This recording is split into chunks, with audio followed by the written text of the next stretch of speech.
Baik, kita lanjutkan pembahasan kita. Anda lanjutkan ke chapter 4. Di sini ada marketing visibility.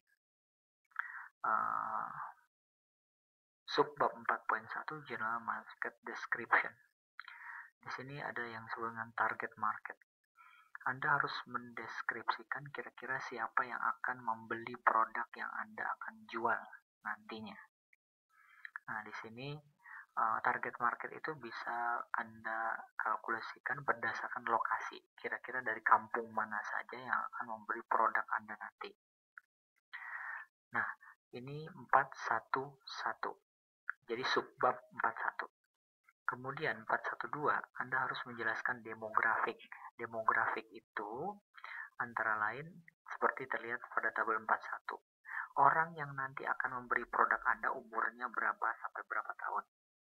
Kira-kira apakah dia laki-laki atau perempuan? Kira-kira apakah dia menikah atau tidak?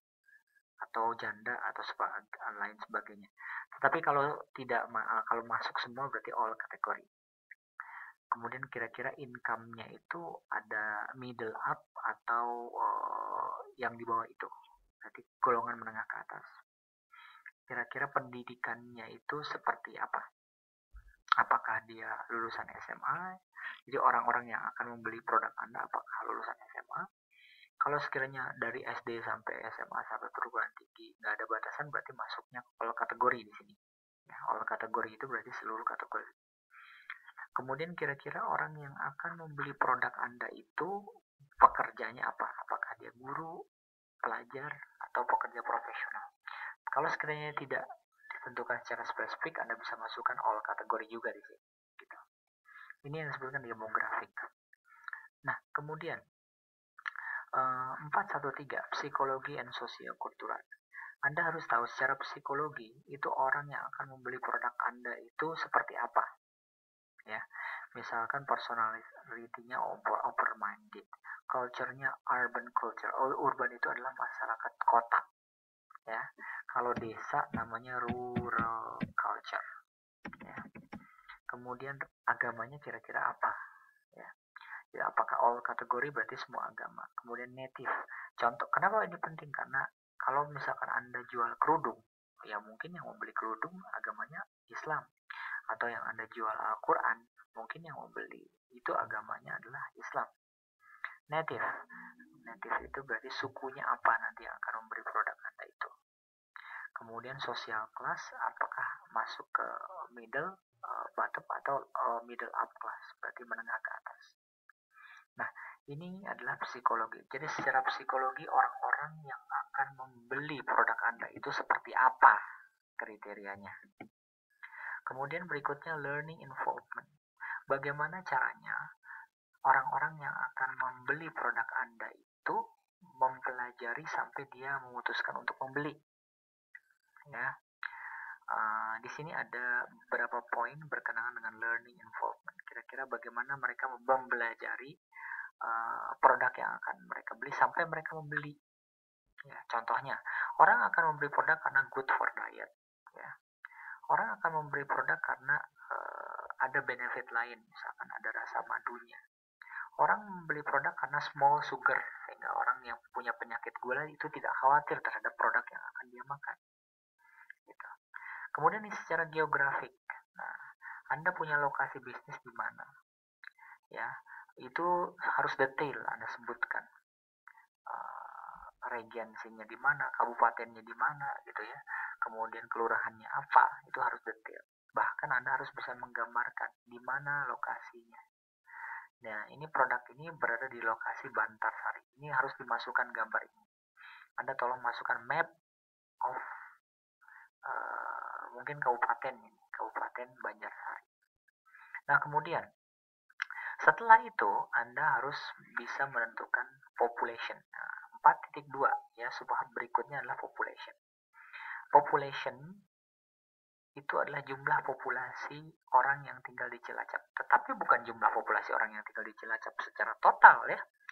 Yang dimasukkan di sini adalah jumlah populasi orang yang memiliki kategori ini berdasarkan demografik. Jadi kalau katakanlah dia lulusan SMP, berarti jangan dimasukin. Gitu. Jadi total populasi orang yang memiliki kategori A tersebut. Anda bisa tanya ke Badan Pusat Statistik. Di kabupaten itu biasanya ada, atau di websitenya juga ada. Anda tulis saja, oh misalkan BPS itu ada kok, bisa di upload ya, BPS Kabupaten Ponorogo misalkan, BPS Kabupaten Badan Pusat Statistik BPS. Nah, populasi ini jadi bukan populasi total penduduk Cilacap ya, tetapi populasi total penduduk yang kategorinya di atas, misalkan usia dari sekian, itu bisa ditanyakan ke BPS. Nah, tolong Anda pantau 5 tahun terakhir. Karena sekarang Anda berada di posisi 2015, berarti Anda harus tahu dari 2015, 2014, 2013, 2012, dari 2011. Jadi 5 tahun terakhir. Ya, jadi bukan populasi total Cilacap ya. Nah, kemudian setelah itu, jadi total populasi Cilacap itu adalah 2 juta sekian di tahun terakhir ini. Tahun 2015 misalnya. Our target market based on demographic factor. Nah, mohon maaf, saya keliru. Kalau sekiranya jumlah penduduknya itu tidak ada yang sesuai dengan ini, misalkan tidak ada yang sesuai dengan ini demografik, ya udah nggak apa-apa, Anda masukkan saja total penduduk Cilacap di sini, Kabupaten Cilacap misalkan. Tapi di bawah itu Anda harus bertanya ke orang BPS, Pak, kira-kira orang-orang yang masuk kategori demografik di atas itu ada berapa persen ya dari total ini? Gitu. Misalkan Anda jual permen. Permen itu kan berarti tidak 2 juta orang Cilacap makan permen. Tentunya permen itu yang dimakan adalah anak-anak usia 9 ke bawah misalkan. Nah, Anda bertanya ke orang-orang di BPS, Pak, kira-kira dari 2 juta sekian, berapa persenkah orang yang usianya di bawah 9 tahun? Nah, nanti dia akan ngasih jawaban. Misalkan dia ngasih jawaban, 15%. Oh ya udah, berarti total jumlah penduduknya adalah 15% dari 2 juta. Berapakah 15%? Ya, kita ambil yang terakhir ya, data yang terakhir. 15% dari 2 juta itu sekitar 302.617. Berarti orang yang akan membeli produk Anda nanti itu kemungkinannya adalah 302.617 jiwa orang. Kemudian langkah berikutnya Anda tentukan demand. Nah, demand karena kita sudah menentukan 15%, maka 5 tahun terakhir itu kan ada populasi penduduk Cilacap ya. Berarti aktual demand-nya, permintaannya sesungguhnya adalah 15% dari total populasi Cilacap. Berarti orang yang usianya 9 tahun ke bawah itu adalah 261.000 dari total 1 juta. Jadi ini dapat dari mana? 15% dikali ini. Sehingga dapat ini. Lakukan untuk tahun kedua, tahun ketiga, tahun keempat, tahun kelima. Oke. Setelah itu, Anda menentukan projected demand. Projected demand itu dapat dari mana, Pak? Projected demand itu didapat dari ramalan. Nah, Anda punya data 5 tahun terakhir, coba Anda ramalkan 5 tahun ke depan dengan menggunakan projected demand. Kalau tidak salah saya sudah menjelaskan kepada Anda sekitar 10 metode peramalan dulu. Baik di manajemen produksi maupun di business opportunity kalau nggak salah ya. Pokoknya saya udah jelaskan ada peramalan single exponential smoothing, ada peramalan double exponential smoothing, ada peramalan metode averaging. Tolong Anda pilih satu saja, jangan sama. Nah, peramalan yang dipakai oleh anak ini adalah peramalan metode projected demand value. Ya. Dia meramalkan metodenya sederhana. Nah, berdasarkan data tahun sebelumnya, ini peramalan yang dilakukan ya. Caranya gini, kalau dia ya, ini kan 5 tahun terakhir, maka Selisih antara 262 261 adalah 686. Selisih antara ini dengan ini adalah 985. Selisih antara ini dengan ini adalah 1310. Selisih antara ini dengan ini adalah 38017. Berapa persen? Persentase itu diambil dari 686 per ini kali 100%. Ini diambil dari ini per ini kali 100%. Ini diambil dari 0,49%, itu diambil dari ini dibagi ini kali 100%. Nah, dan begitu seterusnya. Nah, kemudian apa yang harus dilakukan? Average interest 15,48 ini dibagi 5 tahun kali 100, sehingga dapat 3,096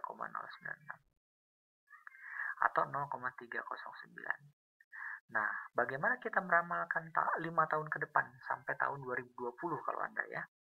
Berarti tahun 2013 adalah 302617 yang terakhir ya, dikali 1, ini kan 0,039, tolong ditambahkan 1 di depannya, berarti 1,0309, sehingga dapat 311968 di tahun 2014. Di tahun 2015 adalah tahun yang sebelumnya, ini dikali 1,0309 dari sini, kan ditambahkan 1 sehingga dapat ini. Lakukan sampai tahun kelima. Tapi ingat, ini metode projected demand yang dipilih oleh Nuria. Anda harus menentukan metode projected demand yang lain, jangan sama persis dengan ini. Oke? Berarti Anda bisa memperkirakan di tahun 2016 kira-kira permintaan terhadap produk yang kita buat segini. Tahun 2017 segini, 2018 segini. Begitu terus. Pokoknya 5 tahun ke depan Anda meramalkan. Kemudian baru Anda meramalkan atau membuat market potensial. Nah, bagaimana cara menentukan market potensial? Ya, ini kan kita sudah ngitung projected demand dari tabel sebelumnya nih. Nah, kemudian kita telepon lagi orang Badan Pusat Statistik. Kira-kira ada nggak pesaing yang menjual produk sejenis? Nanti dia bisa memperkirakan, kalau misalkan orang yang akan membeli produk kita sekitar 311.968 pada tahun 2014, berapakah orang yang akan membeli produk pesaing? Ya, jadi perusahaan yang sama. Nah, inilah yang disebut dengan pesaing. Anda telepon lagi orang Badan Pusat Statistik. Kemudian baru kita bisa menentukan market potensial. Market potensial itu adalah selisih antara projected demand dikurangi kompetitor. Jadi ini dikurangi ini adalah market potensial. Lakukan sampai tahun 2018, kemudian Anda rata-ratakan. Bagaimana cara merata-ratakannya? Ini tambah ini, tambah ini, tambah ini, tambah ini dibagi 5, hasilnya segini. Kemudian berarti kita, orang yang akan membeli produk kita, ya, potensi orang yang akan membeli produk kita adalah 134.155 orang. Pertanyaannya, apakah dari 134.155 orang itu akan membeli produk kita semuanya? Tentunya ada yang disebut dengan market share. Market share di sini adalah keyakinan Anda. Seberapa yakinkah apakah semua orang ini akan membeli produk Anda? Kalau Anda yakin 100% ya silahkan saja. Berarti kan 100% market share-nya. Tetapi anak ini tidak yakin 100%, barangkali dari 134.155 ini yang akan membeli produk saya hanya 54,6%. Berarti 54,6% kali ini dapat 73.320 unit. Berarti cukup dalam setahun saya cukup membuat 73.320 unit.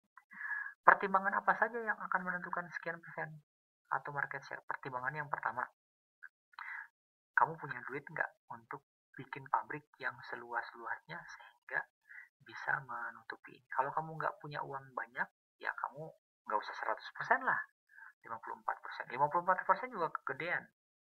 Ya sebenarnya cukup. Ada juga ya anak-anak yang hanya 20%, karena hanya cukup memiliki gerobak misalkan. Ya nggak mungkin 100% kamu penuhi. Ya. Nah, jadi target produk kita adalah 73.320 unit per tahun. Nah, Berarti ini per tahun. Pertanyaannya berapakah per bulan? Per bulan tinggal dibagi 12. Berarti 6110 per bulan. Pertanyaannya berapakah per hari? Dibagi 26. Karena sebulan 26 hari.